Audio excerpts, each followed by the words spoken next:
Chers téléspectateurs, chères téléspectatrices, bonsoir. Bonsoir également aux auditeurs d'Il Mauritania et bienvenue à ce nouveau numéro de votre rendez-vous hebdomadaire d'actualité Zoom sur que nous consacrons ce soir à la presse.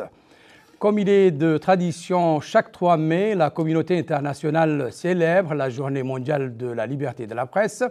Cette journée célébrée cette année sous le thème « Le journalisme sous l'emprise du numérique » est l'occasion pour les gouvernements et surtout pour les professionnels de l'information de réfléchir sur les problématiques liées à l'amélioration de l'écosystème communicationnel. Cette commémoration offre également l'opportunité de redéfinir l'orientation de cette noble profession dans ses missions régaliennes d'informer, d'éduquer et de divertir. La communication, vous le savez tout autant que moi, est un outil essentiel et indispensable en vue d'une société plus apaisée et plus émancipée. Comment se porte la presse numérique dans le pays? En quoi a-t-elle bouleversé la pratique de la presse chez nous? C'est ce que nous allons voir avec nos invités ce soir, que nous remercions pour avoir répondu favorablement à notre invitation. Il s'agit de M. Mohamed El-Mokhtar Mohamed Lemine, journaliste et directeur au ministère de la Culture, de la Jeunesse, des Sports et des Relations avec le Parlement. M. Bakary Gueye, écrivain journaliste, président de la section mauritanienne de l'Union internationale de la presse francophone, UPF Mauritanie. Avant d'ouvrir le débat, je vous propose de regarder ce reportage qui revient sur les temps forts de cet événement.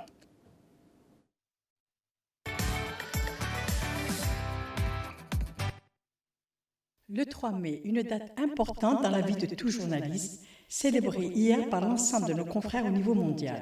Cette année, en Mauritanie, elle a été placée sous le thème « La presse et le défi numérique », vu l'importance des nouvelles technologies de l'information. Le gouvernement ne ménage pas ses efforts pour améliorer le contenu et le contenant des médias.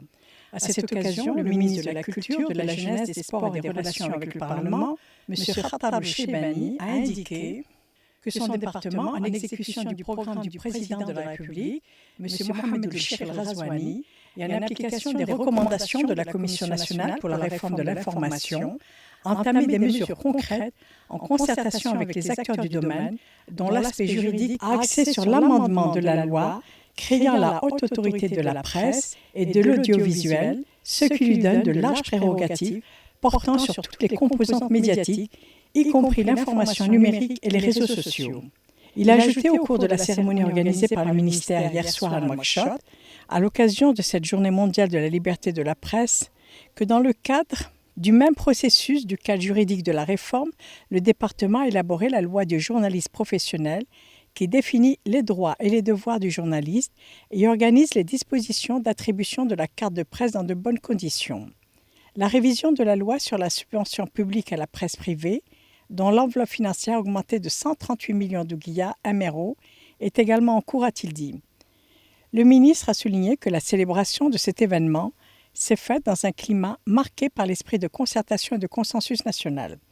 Il a par la suite précisé que les étapes franchies jusqu'à présent pour l'exécution des engagements du président de la République en faveur de la presse nationale constituent un espoir pour ceux qui exercent dans ce domaine vital. Le ministre a souligné que c'est le gouvernement du Premier ministre, M. Mohamed El-Bilal Meshoud, qui s'emploie à le matérialiser sur le terrain. Il a en outre noté que le ministère œuvre, en collaboration avec d'autres milieux gouvernementaux, à permettre la construction de la maison de la presse. Il a encore précisé que 130 millions de guillas MRO ont été mobilisés à cet effet, de même que l'octroi d'un lot de terrain d'une superficie de 2000 m² dans le quartier le plus chic de la capitale. Le ministre a ajouté que le département espère que la réalisation de cette infrastructure offrira un cadre institutionnel efficace dans les domaines de la formation, du professionnalisme et de la complémentarité des efforts visant la réforme et le développement de l'information. Il a rappelé un certain nombre de réalisations accomplies au bénéfice du département, comme le renforcement des émissions de la radio et de la télévision, ce qui a profité à la majorité des Mourata'a, la consolidation de l'information de proximité grâce à l'ouverture de nombreux organes de la presse publique, Agence mauritanienne d'information, Radio Mauritanie et Télévision de Mauritanie. L'augmentation des salaires des employés de ces établissements pour 50 à 100%, l'étude destinée à diagnostiquer la situation des collaborateurs et des mesures d'équité pour les journalistes victimes de l'arbitraire. Le ministre a noté que les défis de la numérisation de l'information sont nombreux et s'imposent à tous les niveaux et à toutes les étapes de l'action médiatique. M. Khattar Loucheibani a affirmé qu'il est désormais clair que l'amélioration du contenu numérique dépend de l'accompagnement des transformations techniques et de la capacité de les exploiter dans les meilleures conditions pour améliorer le produit, pour lui donner un contenu compétitif et plus approprié aux exigences des destinataires. Il a souligné que l'approche du ministère a pour but d'offrir l'aspect positif de la numérisation du flux des informations en vue de faciliter l'accès à des événements de sources sûres, utiles et crédibles.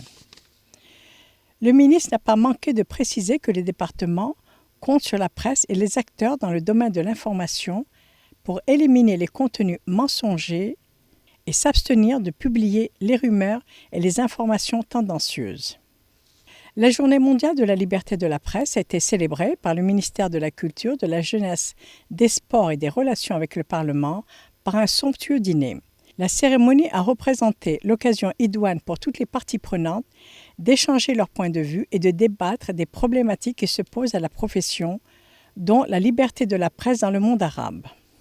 En réalité, la presse a encore de nombreux problèmes à régler, dont tout d'abord celle de sa professionnalisation, dont celle de savoir qui réellement peut se targuer d'avoir le statut de journaliste, en plus de la formation continue et de l'appui à la presse écrite. Au cours de la cérémonie, de nombreuses interventions ont eu lieu de la part de représentants du monde des médias. Ceux-ci ont présenté les problèmes auxquels fait face la presse dans notre pays, dont le problème des collaborateurs dans les médias officiels. En réponse à ces prises de parole, le ministre de la Culture, de la Jeunesse, des Sports et des Relations avec le Parlement les a assurés de trouver solution à ces problèmes dans les plus brefs délais possibles. D'autant que le gouvernement œuvre à la mise en place d'une presse professionnelle à la hauteur de sa noble mission et qui participe au développement du pays. Le domaine de l'information a franchi dernièrement d'importantes étapes, notamment en ce qui concerne la transition numérique. La télévision de Mauritanie en est un exemple parfait. Il n'en demeure pas moins que la presse se doit d'engranger bien d'autres améliorations dans le domaine de la transition numérique, devenue incontournable aujourd'hui.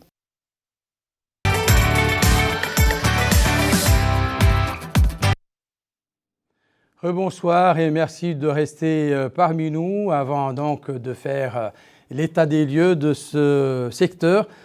J'aimerais bien savoir que vous inspire la célébration de cet événement chez nous. Merci, M. Adali. J'en profite pour vous remercier de nous avoir invités et aussi de féliciter la télévision de Mauritanie pour la qualité de ces émissions. Je pense aussi que le moment est tout indiqué parce que votre émission coïncide ou bien intervient quelques jours après la célébration de la fête de la liberté de la presse en Mauritanie. C'est une fête qui consacre la reconnaissance par la communauté internationale de la liberté de la presse, étant entendu que la liberté de la presse est un fondement essentiel pour le système démocratique.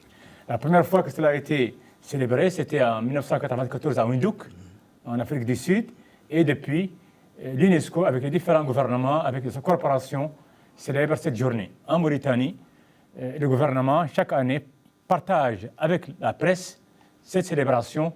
Cette année, la célébration est sur le thème la liberté de la presse et les défis du numérique. C'est vraiment une reconnaissance de la part du gouvernement mauritanien du rôle que la presse doit jouer, est appelée à jouer pour le développement. Ce qui explique que cette année, le ministère de la Culture, de la Jeunesse, des Sports et des Relations avec le Parlement, qui est en charge de la supervision de la communication, a organisé un dîner-débat à l'occasion de la journée du 3 mai. Et donc, 250 journalistes y ont participé. C'était un moment d'échange, de partage, d'évaluation du parcours. Et je peux dire que la Mauritanie peut vraiment s'enorgueillir d'être parmi les pays africains et dans le monde qui ont investi dans cette liberté de la presse et qui l'ont reconnue. Nous occupons aujourd'hui la 3e place dans le monde arabe après la Tunisie et les Comores, ce qui consacre les efforts du gouvernement et des acteurs de la presse dans le pays pour cette liberté de la presse. Je vais aussi rappeler que les acquis actuels proviennent des engagements du président de la République, M. Mohamed Cheikh Ghazouani, notamment après son arrivée au pouvoir, il a mis en place la haute commission de la réforme de la presse, qui a diagnostiqué le secteur, qui l'a étudié, qui a fait l'état des lieux et qui a fait un rapport de 64 recommandations. Aujourd'hui, le gouvernement s'attelle à mettre en œuvre ces recommandations de manière à professionnaliser le secteur, à développer et donc à renforcer cette liberté de la presse que vous venez d'indiquer. Monsieur Bakary. Merci beaucoup à Dahi. Donc, je vous remercie pour cette invitation. Donc, effectivement, ce que m'inspire cette journée, c'est que vraiment, c'est une journée qui, en tout cas, permet à tous les journalistes de faire leur bilan, les bilans en tout cas du travail qu'ils font. Et donc, elle permet également de réfléchir sur en fait la profession, permet de recharger les batteries pour repartir sur de nouvelles bases, aussi bien pour les journalistes que pour les gouvernements. Donc c'est une journée importante à plus d'un titre. Et comme l'a rappelé Mokhtar tout de suite, cette journée, en tout cas en Mauritanie, est garantie par la loi, parce qu'on sait qu'en Mauritanie, la liberté d'expression, la liberté de la presse est en tout cas été consacrée par la loi du 25 juillet 1991 et elle a été renforcée au cours des années, au fil des ans, en 2006 avec la loi qui a été votée en 2010 également. Et donc il y a une batterie de lois qui ont renforcé cette liberté de la presse et qui ont consacré le droit à l'information en Mauritanie, ce qui est vraiment un pas gigantesque, parce que donc, la liberté de la presse est un élément en tout cas constitutif inaliénable de la démocratie. Et cela quand même nous réconforte que notre pays en tout cas puisse en tout cas jouir de cette liberté de la presse qui lui permet aujourd'hui d'être classé parmi en tout cas les nations, en tout cas au niveau non seulement africain mais au niveau mondial, qui permet à la Mauritanie aujourd'hui d'être un pays où la liberté de la presse est reconnue et respectée. Et comment se porte la presse chez nous? Est-ce qu'elle a saisi cette opportunité de l'attention portée par les plus hautes autorités du pays pour jouer le rôle qui lui sied? Est-ce qu'ils ont fait le travail qu'il faut à tous les nouveaux? Effectivement, moi je crois que là c'est toute une autre question, parce que cette question porte un peu sur l'état dans lequel se trouve la presse aujourd'hui. Et là vraiment c'est un véritable programme, parce qu'on sait quand même que la situation n'est pas aussi reluisante que cela, parce que aussi cela s'explique par plusieurs facteurs, parce qu'on sait que c'est une presse qui est très jeune. Ce qu'on doit quand même avoir toujours à l'esprit, c'est que la presse mauritanienne est une presse extrêmement jeune, parce qu'en réalité, cette liberté de la presse ne date que d'une trentaine d'années. Et donc, la presse a commencé aussi, en tout cas, la presse libre, en tout cas, qui constitue la locomotive, je pourrais dire, de la presse mauritanienne, a commencé dans des conditions vraiment très difficiles, parce qu'on sait très bien que cette liberté de la presse est intervenue avec l'avènement du processus démocratique, donc un processus démocratique qui n'avait pas été aussi bien préparé que cela. Et cela a eu un impact sur cette presse-là. Donc il y a vraiment un problème même à la naissance, parce qu'on sait très bien également qu'il n'y avait pas le personnel, il n'y avait pas les ressources humaines, en tout cas, qu'il fallait pour pouvoir lancer une véritable presse professionnelle à l'image de ce qui se passe dans les autres pays. Mais malgré tout, en tout cas, on a réussi à relever ce défi avec donc les moyens du bord. Et cela a permis à cette presse-là vraiment de s'imposer au fil du temps, même si, en tout cas, jusque-là, elle connaît encore des problèmes structurels auxquels, en tout cas, s'attelle le gouvernement à leur apporter des solutions. Et je crois que ça, c'est un chantier, en tout cas, gigantesque, qui demande vraiment encore beaucoup d'investissement. Je pense que votre question est intéressante, mais pour y répondre, il faut faire un petit aperçu historique. La presse mauritanienne, je peux dire, a globalement connu 3 grandes phases. La première phase que j'appellerais la phase d'émergence, qui est une phase marquée par un élan vers la liberté, vers l'engagement en faveur de la démocratie.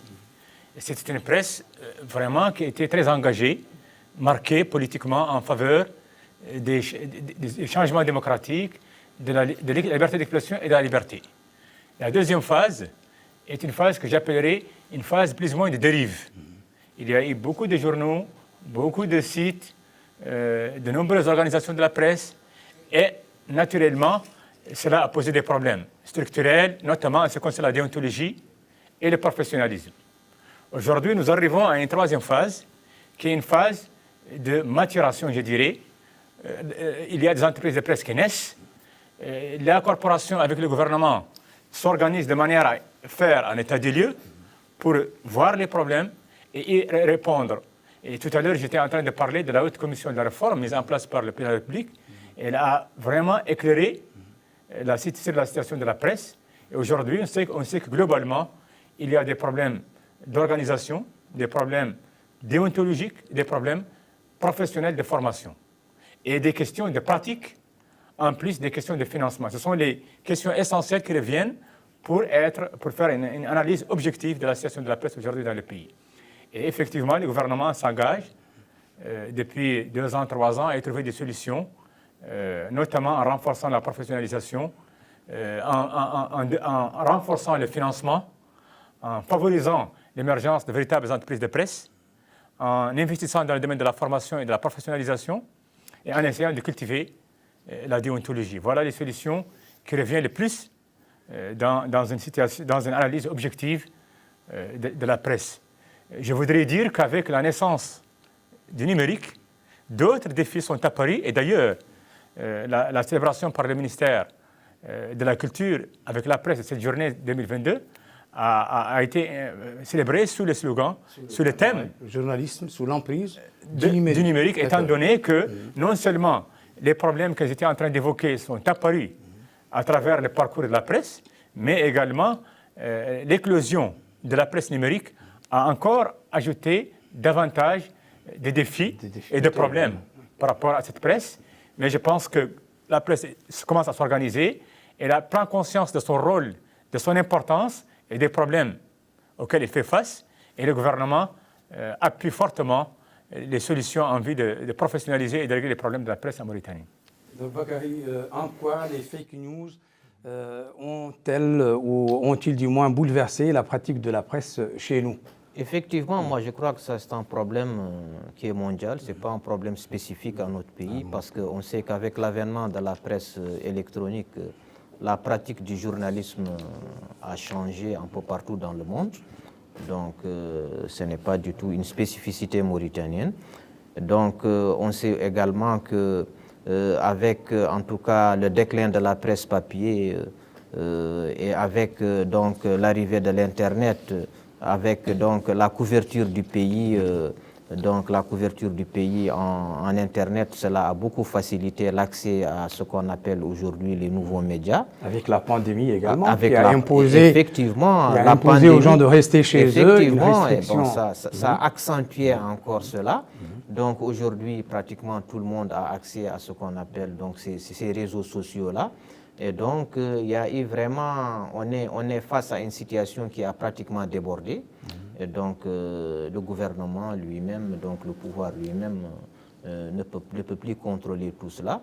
Et donc, il a en tout cas jugé nécessaire de prendre certaines mesures en essayant surtout de légiférer, parce que même si ce n'est pas facile en tout cas de contrôler ce qui se passe sur la toile. Mais cette presse-là, en tout cas, cette presse numérique a complètement bouleversé la donne. Et on n'y était pas préparé. Et je crois que c'est quand même un chantier sur lequel en tout cas, la Mauritanie doit beaucoup travailler. Parce que vraiment, il y a beaucoup de travail à faire sur ce plan-là. Parce qu'aujourd'hui, il n'est plus facile de savoir, en tout cas, qui est journaliste et qui ne l'est pas. Parce qu'avec ces réseaux sociaux, pratiquement tout le monde, et avec ce qu'on appelle aujourd'hui le journalisme citoyen, toute personne peut en tout cas s'ériger, peut se considérer comme journaliste. Et donc, il y a cet amalgame-là Et puis on a tendance même, c'est devenu en tout cas une tendance, pratiquement c'est devenu une tendance générale. Même les gouvernements pratiquement sont emballés par ces réseaux sociaux et ont tendance beaucoup plus aujourd'hui à traiter et à regarder du côté de la toile et à traiter avec ce qu'on appelle les blogueurs plutôt qu'avec les journalistes professionnels. Or, on sait que sur cette toile, cette presse numérique, généralement, elle est incontrôlable et les informations, en tout cas, généralement, ne sont pas des informations vérifiées. Et généralement, donc, cela, en tout cas, aboutit à une sorte de propagande qui constitue un véritable danger. Et donc, je crois qu'aujourd'hui, les lois qui ont été prises, en tout cas, contre la fausse information, la loi de 2020 qui a été donc votée sur les fausses informations en Mauritanie et qui a soulevé un véritable tollé, est une loi qui, en tout cas, vient à point nommé parce que en tout cas, son objectif principal, c'est d'encadrer tout cela, c'est d'encadrer toutes ces dérives auxquelles on assiste aujourd'hui. Et donc, cette presse numérique, aujourd'hui, elle a tendance tout simplement à emballer tout le monde et à mettre pratiquement en point d'honneur même à la presse, parce que la presse même traditionnelle est complètement, en tout cas, submergée par ces réseaux sociaux. Et d'autant plus aussi qu'au niveau de la presse mauritanienne, on n'est pas préparé. Parce qu'aujourd'hui, quand même, pour contrôler la véracité des informations, il y a de nouvelles formes, il y a de nouveaux modes de journalisme qui sont là et que, en tout cas, les journalistes mauritaniens ne sont pas formés, en tout cas, pour cela. Et jusque-là, on n'a pas eu de programme sur, par exemple, tout ce qui a trait à la sécurité numérique, à la vérification des informations sur Internet, etc. Et cela quand même a une très grande influence sur ce qui se diffuse aujourd'hui et cela a des conséquences vraiment très négatives. Et je crois que ce chantier-là doit être en tout cas vu en tout cas par le gouvernement et doit être pris en compte également. Donc, M. Mohamed Mokhtar, vous avez entendu Bakary qui estime que ces réseaux sociaux sont incontrôlables, qu'ils font à leur guise. Est-ce que cela a été pris en compte par la commission qui a rendu son rapport au président de la République? Est-ce que c'est pas resté lettre morte? Est-ce que cette liberté extrême rime avec la paix sociale dans un pays tel que le nôtre? Très bien. De façon globale et à travers le monde aujourd'hui, les enjeux de la presse numérique, c'est que, premièrement, c'est une presse qui a ébranlé les fondamentaux et les classiques de la pratique journalistique dans le monde, tout bousculé. C'est reconnu. Tous les gouvernements sont inquiets, toutes les communautés aujourd'hui sont plus ou moins inquiètes. Certains vont utiliser, je pense, des méthodes coercitives. Ce n'est pas la vision en Mauritanie. En Mauritanie, le gouvernement, sachant qu'effectivement, c'est un phénomène mondial qui est là, pour y faire face, il y a seulement deux solutions. Il n'y a pas de troisième solution. La première solution, c'est de renforcer l'éthique et le professionnalisme des journalistes pour que les journalistes respectent leur propre déontologie. Et ça va limiter les dérapages, les fausses informations et les attaques. La deuxième solution, c'est la loi. En Mauritanie, il existe une loi édictée en 2020. Elle s'appelle la loi contre les fausses informations. Cette loi vise justement à faire respecter par ceux qui veulent profiter de la liberté de la presse, mais en tout cas, elle encadre justement ces dérapages, ces fausses informations et ces dérives. Mais le gouvernement aussi, dans les pratiques au quotidien, veut toujours renforcer la liberté de la presse, parce qu'il ne faudrait pas que l'encadrement de cette presse numérique soit au détriment de la liberté de la presse. Parce que la liberté de la presse est un choix, est une priorité, un fondement pour le gouvernement mauritanien, sachant que c'est le moteur, le fondement de la démocratie, du système démocratique que notre pays a choisi. Mais aujourd'hui, encore une fois, les journalistes en ont conscience. Le gouvernement également, il a pris les dispositions, développer le professionnalisme, développer l'éthique journalistique, mais en même temps faire respecter une loi qui encadre cette liberté de la presse, parce qu'on dit qu'il faut renforcer la liberté de la presse contre trop de liberté de presse qui justement va nuire à la liberté de la presse elle-même. C'est le credo du gouvernement mauritanien. Donc, en somme, ces plateformes, les autorités, les partis concernés savent qu'elles peuvent être source de dérives. Oui. Et qu'est-ce qui peut être fait si c'est le cas? Je l'ai dit tout à l'heure. Oui, je sais, mais de façon pratique, comment est-ce qu'il faut s'en prendre à ces sites qui peuvent parler de la vie d'un individu, la vie privée d'un individu? Est-ce qu'ils peuvent être suivis? Est-ce qu'on peut employer des moyens coercitifs pour les poursuivre? Je pense que l'heure n'est plus, en Mauritanie en tout cas, à la censure. Ouais. Nous faisons appel à la conscience professionnelle des journalistes eux-mêmes, aux acteurs du métier qui sont attachés pour qu'ils puissent jouer leur rôle au service du développement et de la démocratie. La solution, ce n'est pas de renforcer la censure, non.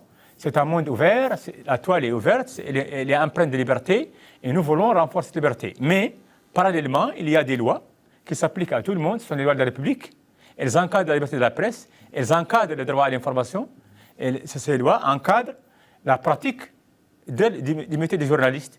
Et donc, depuis 2020, cette loi contre les fausses informations, elle est là pour encadrer la liberté de la presse et pour combattre les fausses informations qui nuisent à la liberté de la presse elle-même.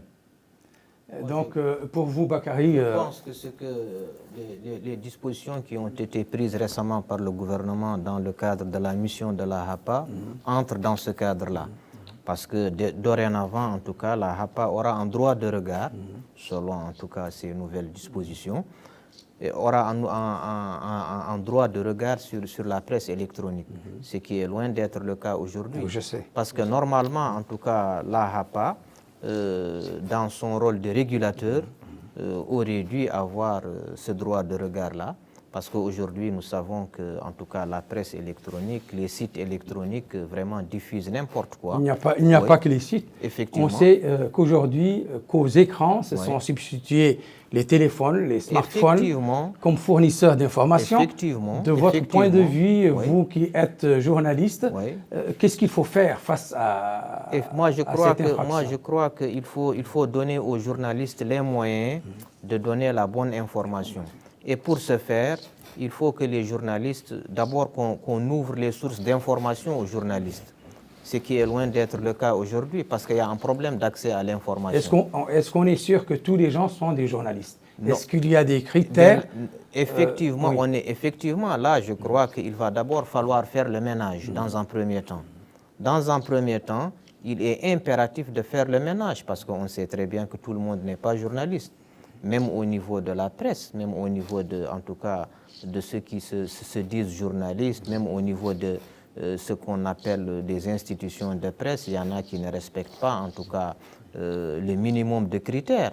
Et cela est connu. Moi, je crois qu'on doit, en tout cas, sur ce plan-là, essayer d'être ferme et essayer, en tout cas, de mettre en place des critères pour, en tout cas, la création des entreprises de presse, et pour également définir qui est journaliste, qui ne l'est pas. Et donc, vous l'avez souligné tout de suite, être journaliste également, ce n'est pas obligatoirement être sorti d'une école de journalisme. Dans nul pays, même en Europe, ce n'est pas comme ça. En France, vous n'avez pas besoin de sortir d'une école de journalisme pour être journaliste. Et d'ailleurs, la plupart de ceux qui sont dans le secteur, c'est des gens qui ne viennent pas des écoles de journalisme. Et on ne vous demande même pas de diplôme. Mais en tout cas, il faut aller à la tâche. Vous êtes obligé de passer dans des rédactions, d'apprendre le métier et puis de savoir également de respecter les chartes. Parce qu'il y a des chartes, malheureusement, chez nous en tout cas, c'est ce problème-là, que le respect de l'éthique et de la déontologie qui se pose. Même si sur ce plan également, nous avons certaines institutions qui sont là, mais qui peut-être ne jouent pas leur rôle. Parce que nous avons par exemple ici un comité pour le respect de l'éthique et de la déontologie, mais qui en tout cas qu'on ne voit pas beaucoup. Donc cet accès à l'information, je crois qu'il est essentiel. il faut qu'il y ait, en tout cas, en Mauritanie, une institution ou une instance d'accès à l'information, comme on en trouve dans tous les pays limitrophes. C'est une institution donc qui puisse vraiment permettre aux journalistes d'accéder à l'information. Et puis, il y a également une autre chose, il faut qu'au niveau des rédactions, qu'il y ait également des desks pour la vérification des informations, parce qu'aujourd'hui, c'est comme ça que ça se passe. Face au flot, en tout cas, d'informations qui est déversé par les réseaux sociaux, au niveau des rédactions, il y a généralement des desks qui sont là pour vérifier les informations. Et ça, je crois que c'est le problème de formation qui se pose. Ça, ce sont des choses qui doivent être prises en compte au niveau des rédactions. Mais là, il va falloir en tout cas que les rédactions elles-mêmes soient conformes aux critères qui seront édictés et que ce soit des critères véritablement objectifs qui pourraient en tout cas permettre d'ériger de véritables institutions de presse. C'est de cela qu'on a besoin. Ailleurs, les professionnels de l'information dénoncent une certaine menace pour la démocratie. Est-ce que c'est le cas chez nous? Oui, c'est un peu le cas chez nous aussi parce que ce sont des pratiques à l'échelle du monde aujourd'hui. Le monde est devenu un village et ces nouvelles technologies peuvent être utilisées dans un bon sens comme dans un mauvais sens. On le sait très bien, au quotidien. Mais je voudrais quand même rappeler que, tout à l'heure, vous avez parlé des critères. Oui. Le gouvernement est en train d'adopter une loi importante qu'on appelle la loi des journalistes professionnels. Je ne révèle pas un secret en vous le rappelant. C'est cette loi-là qui va encadrer la pratique journalistique professionnelle dans le pays. Et à ce moment-là, ceux qui ont les critères peuvent prévaloir ou aspirer à avoir des cartes professionnelles de journalistes, mais ceux qui n'ont pas les critères peuvent être des blogueurs, surtout que dans la presse électronique, les plateformes et les sites obéissent à une loi. Cette loi, elle fait que des sites ont des éditeurs, les sites ont des journalistes, même au moment de créer des sites à vocation d'informer le public. C'est donc ça. Mais également, si nous regardons l'expérience dans d'autres pays, il y a deux approches aussi. Il y a ce qu'on appelle la régulation, il y a ce qu'on appelle l'autorégulation. Récemment, le gouvernement a adopté la nouvelle loi sur la HAPA, qui renforce ses pouvoirs, qui élargit ses missions. C'est toujours donc important d'avoir un mécanisme de régulation.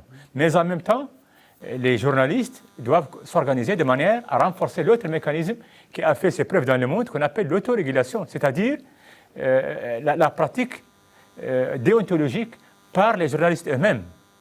Et donc, je sais qu'en l'année 2000, il a été créé le CRED, qui est le Comité pour le respect de l'éthique et de la déontologie en Mauritanie, qui existe toujours, qui a été reconnu. Et donc, il faut redynamiser cette structure de manière à ce que l'autorégulation devienne un levier essentiel pour la professionnalisation et le respect de l'éthique dans le pays. Il y a également le fait que les maisons de presse se plaignent du fait que jusqu'à présent, la loi 045-2010, et vous connaissez un peu, stipule qu'il y ait des contrats signés avec d'une part le gouvernement et les maisons de presse, la télévision, la radio, la APA, ou du moins la TDM. Et on en est où? Ce n'est pas le cas jusqu'à présent. Vous, quand même, vous pouvez parler de... Oui, vous avez évoqué une loi importante parce que cette loi a un avantage essentiel, c'est qu'elle a mis fin au monopole qu'exerce le gouvernement sur les médias. Aujourd'hui, nous avons des médias publics. Et donc, depuis l'année 2011-2012, donc, nous avons commencé un processus de réforme des médias publics dans le pays. Ce ne sont plus des médias officiels, mais des médias publics. Ouais. D'ailleurs, des sociétés anonymes à caractère public. Voilà un peu la dénomination juridique. Effectivement, cette réforme est un long processus. D'abord, il a fallu mettre en place des conseils d'administration, il a fallu adopter des statuts, des règlements intérieurs pour le personnel. Et donc, ce sont des sociétés qui fonctionnent aujourd'hui comme des sociétés anonymes. Mais la réforme, je le reconnais, n'est pas encore terminée. Il s'est agi, disons, à l'époque, d'adopter des contrats-programmes et des cahiers de charges. Les contrats-programmes sont importants parce qu'ils vont définir la relation entre l'État et ces médias qui ont la vocation à caractère public. Mais pourquoi cette réforme n'a pas été achevée? Parce que le gouvernement essaye d'évaluer au fur et à mesure le processus. Il faut que la radio, la télévision de Mauritanie et la TDM puissent disposer de compétences et de ressources propres pour être en position d'avoir un contrat-programme avec l'État. Or, ce n'est pas encore le cas.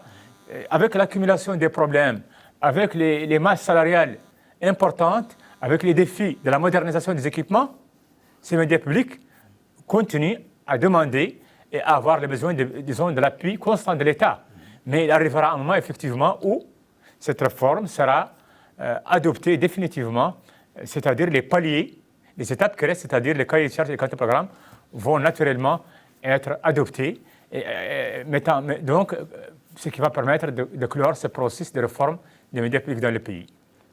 Pourquoi donc le retard de l'application de cette loi? Effectivement, moi je pense que cette loi, comme d'ailleurs beaucoup de lois qui existent et qui ne sont pas appliquées, je crois qu'avant même cette loi, en tout cas les institutions de la presse publique étaient tenues quand même, elles avaient leur cahier de charges qui était là.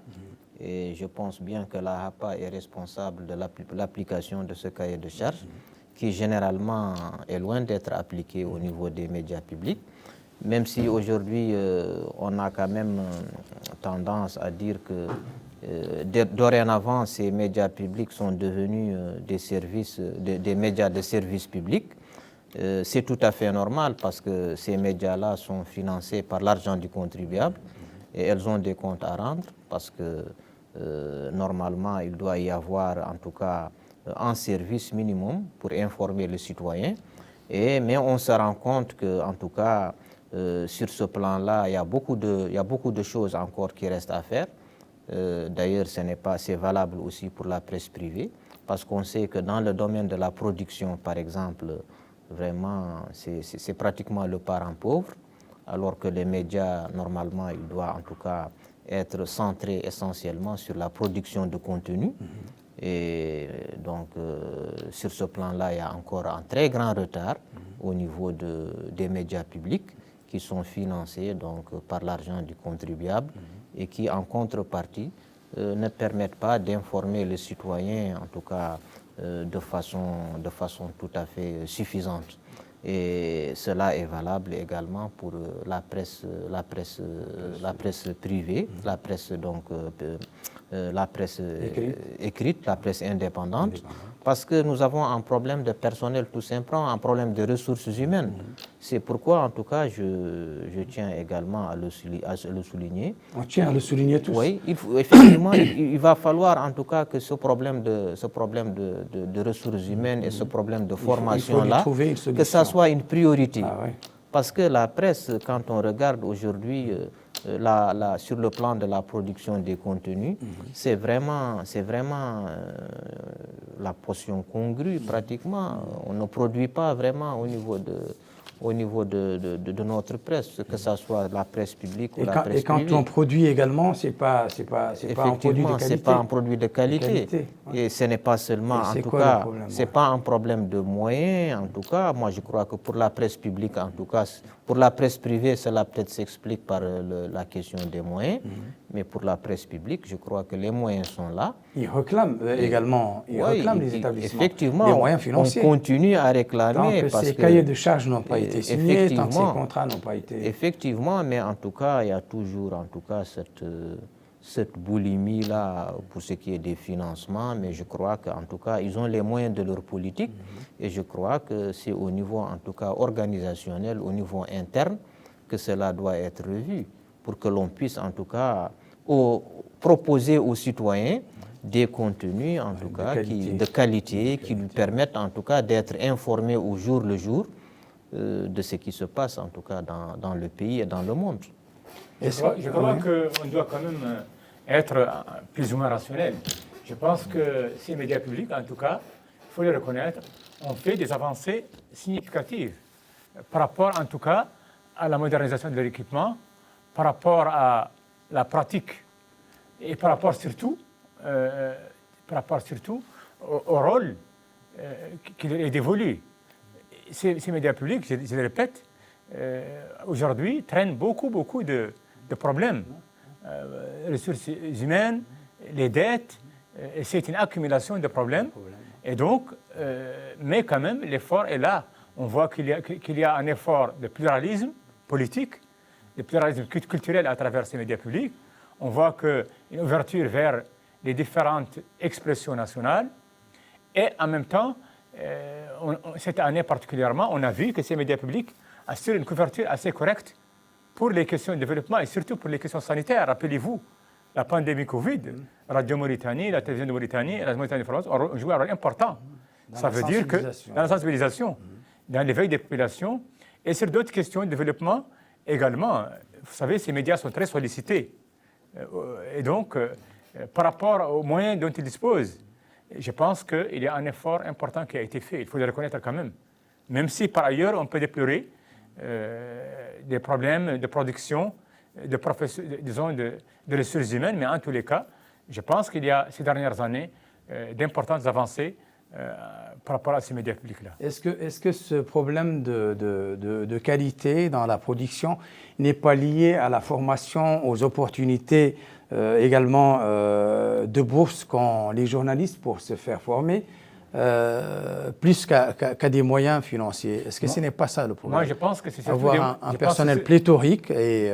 Je pense que vraiment, nous connaissons les médias à travers le monde, on sait ce qu'il y a.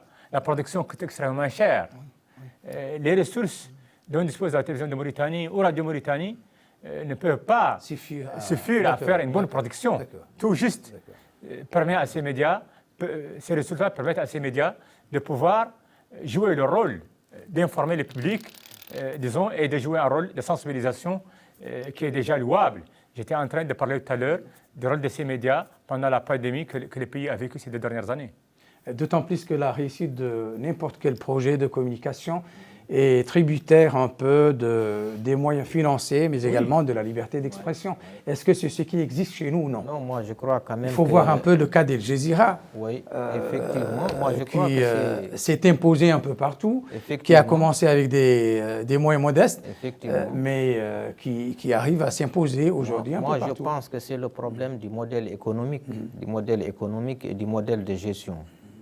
Et vous avez tout de suite parlé de médias pléthoriques. Oui. Moi, je crois que ce problème-là, en tout cas, c'est un problème qu'on déplore. Il faut être sélectif. Au niveau, en tout cas, de nos médias, un problème de personnel pléthorique. Donc, moi, je pense que, généralement, également, vous avez la masse salariale qui est énorme. Et je crois que ces moyens-là pouvaient être orientés, en tout cas, vers l'amélioration de la qualité de la production. Parce que généralement, vous avez un personnel le plus souvent qui n'est pas, en tout cas, aussi en tout cas, nécessaire que cela. Et ça pose un problème d'efficacité au niveau de ces médias. Donc, c'est le problème du modèle économique et du modèle de gestion qui doit être revu au niveau des médias publics et même au niveau des médias privés. Parce que les médias privés, eux, généralement, c'est des médias qui n'ont pas de moyens. C'est des médias qui, en tout cas, généralement sont basés sur des ressources propres des directeurs de publication. Et donc, elles ont des problèmes pour mobiliser des ressources. Mais malgré tout cela, vous avez ce problème également de pléthore qui se pose toujours. Et ça, c'est lié, je crois, en tout cas, des comportements, en tout cas, je pense que c'est des comportements qui...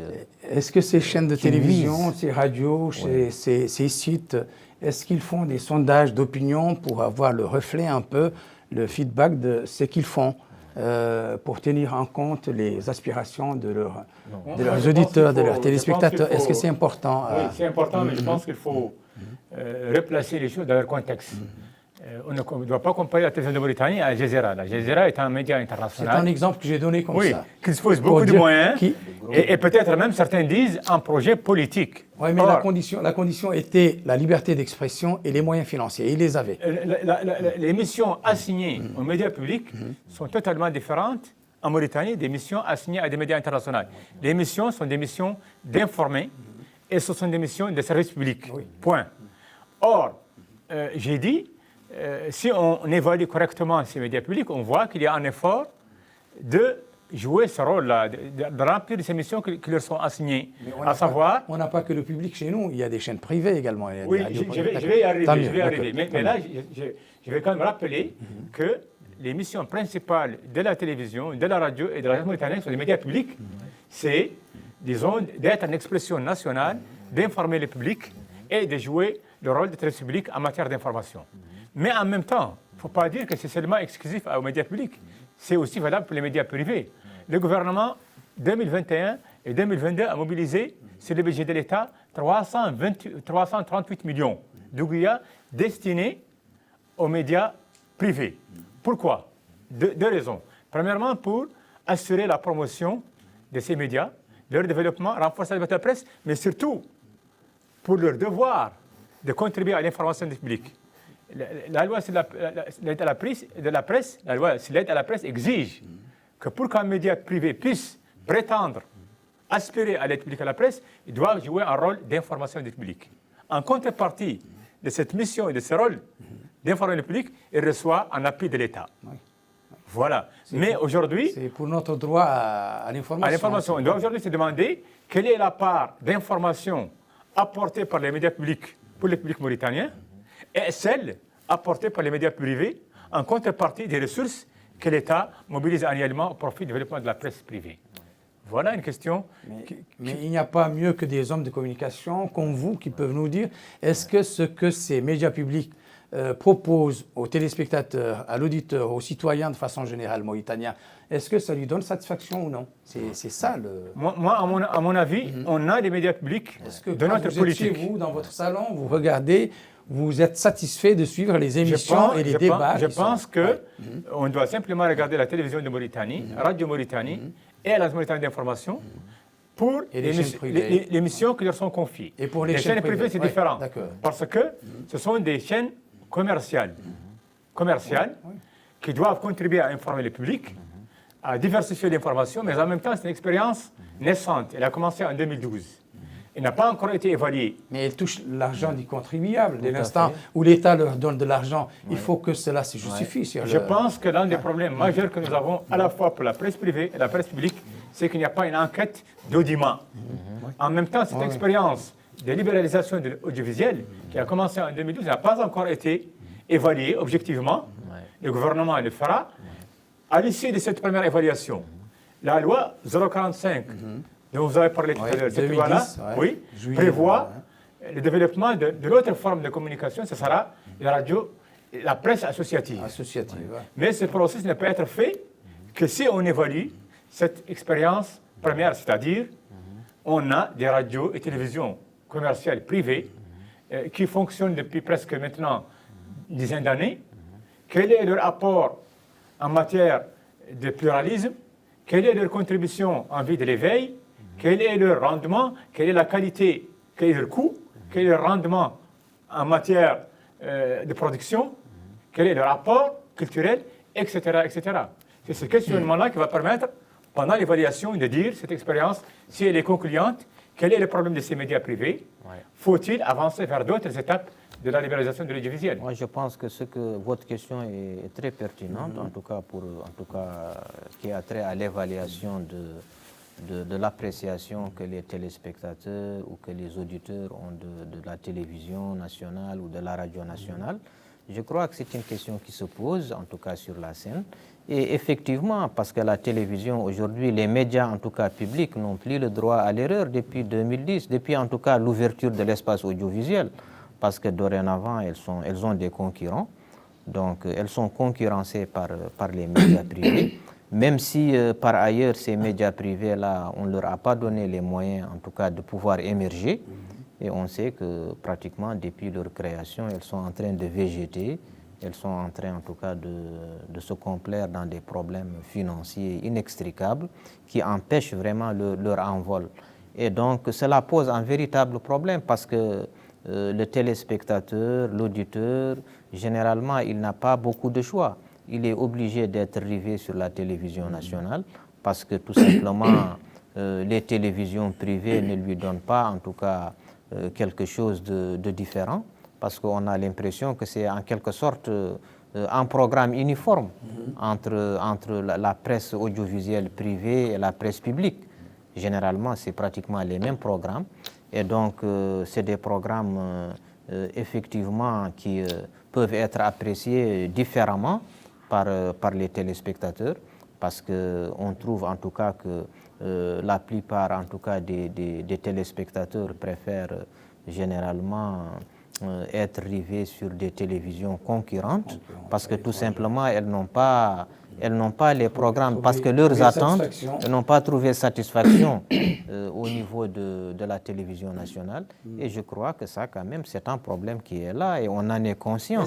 Est-ce que ce n'est pas dû au fait que la pandémie a pesé de tout son poids sur le temps d'antenne consacré à d'autres rubriques, et de ce fait, les gens se voient privés de certains genres de programmes, puisque tout simplement, on ne parle que de la Covid, aussi bien à la télé, à la radio. Est-ce que ce n'est pas le cas? Est-ce qu'elle n'a pas agi, pesé positivement ou négativement sur ce... L'impact de la pandémie est là, de toute façon, il faut le reconnaître, dans tous les secteurs. Et effectivement, il a accaparé l'effort essentiel des médias publics et même privés. Mais je voudrais quand même dire que l'expérience que nous avons est une expérience de radio et télévision commerciale. Or, la loi prévoit que les opérateurs mobilisent des ressources pour mettre en œuvre des projets. L'État, normalement, n'est pas appelé à appuyer ou aider des médias commerciaux. Mais, étant donné la volonté de l'État de diversifier le paysage médiatique national et de le promouvoir et de le développer, un effort d'appui, même s'il est, on peut dire, pas assez insuffisant, disons, d'appui à ces radios et télévisions privées.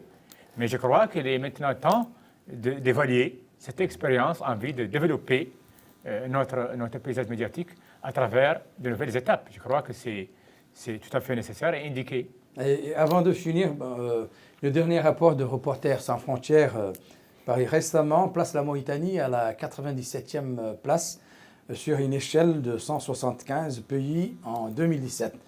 Pourquoi en 2017 elle en était à la 55e place?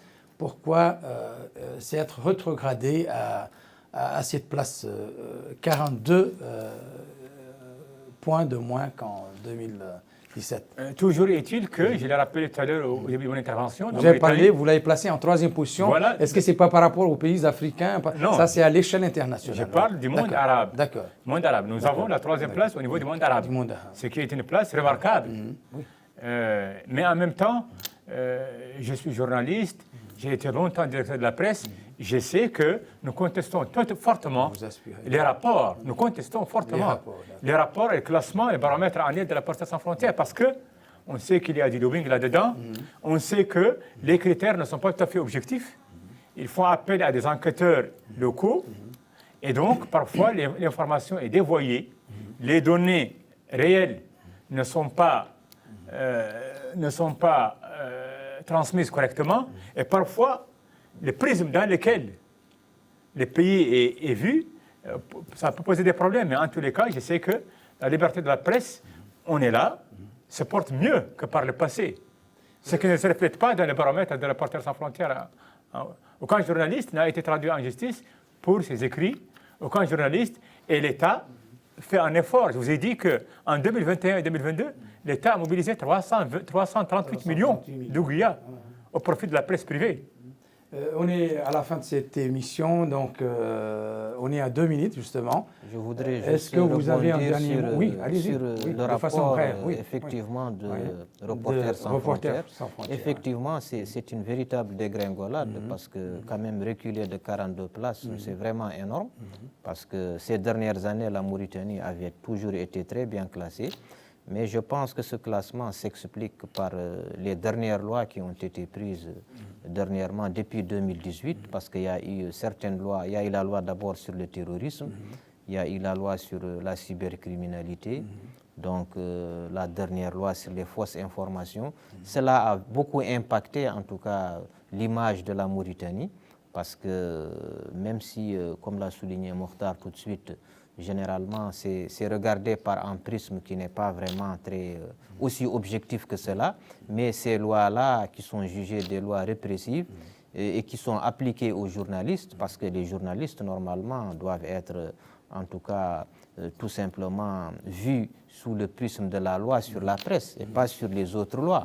Je crois qu'il y a eu un amalgame, donc une mauvaise compréhension qui a influé sur le classement de la Mauritanie, même si en tout cas sur 97 sur 150 c'est déjà pas mal parce qu'on est déjà pratiquement devant une centaine de pays. Donc, tant mieux, tant mieux. Donc je voulais vous donner un dernier mot, mais apparemment le temps est parti à cette émission, touche à sa fin. Ce numéro de votre émission Zoom sur est à présent terminé. Je remercie mes invités, M.